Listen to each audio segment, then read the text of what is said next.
திண்டுக்கல் தொகுதி திமுக வேட்பாளர் ஐபி செந்தில்குமார் திண்டுக்கல் நகர வளர்ச்சிக்கான பல்வேறு திட்டங்களை வாக்குறுதியாக அறிவித்துள்ளார்.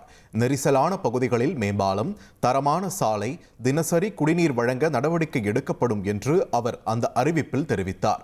மேலும் பூட்டு தொழிலுக்கு அரசு இடத்தில் தொழில்கூடம், புதிய தொழிற்சாலைகள், வைகை அணை கூட்டு குடிநீர் திட்டம் செயல்படுத்தப்படும் என்றும் உறுதியளித்தார்.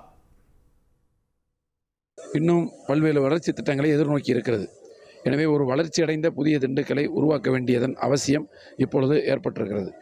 அந்த வகையில் கடும் நெரிசலான இடங்களில் உயர்மட்ட பாலங்கள் அமைப்பது, அதேபோல் சாலைகளுடைய உட்கட்டமைப்பை நாம் நல்ல நம்பர் 1 தரம் உயர்த்த முயற்சி செய்வது, அதேபோல் குடிதண்ணீர் பிரச்சனைகள் அனைத்து வார்டுகளிலும் தினமும் அனைத்து மக்களுக்கும் குடிதண்ணீர் கிடைக்க பல்வேறு புதிய கூட்டு குடிநீர் திட்டங்களை ஏற்கனவே ஆய்வில் இருக்கிறது.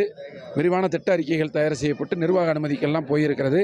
அவைகளை விரைந்து பெற்று மக்களுக்கு அந்த திட்டங்களை கொண்டு வந்து சேர்ப்பது. ட்ரெண்டை ஃப்ரெண்ட் ஆக்கிக்கோங்க. தந்தி டிவியின் சப்ஸ்கிரைபர்ஸ் அண்ட் ஃபாலோவர்ஸ் குடும்பத்தில் நீங்களும் இணையுங்க.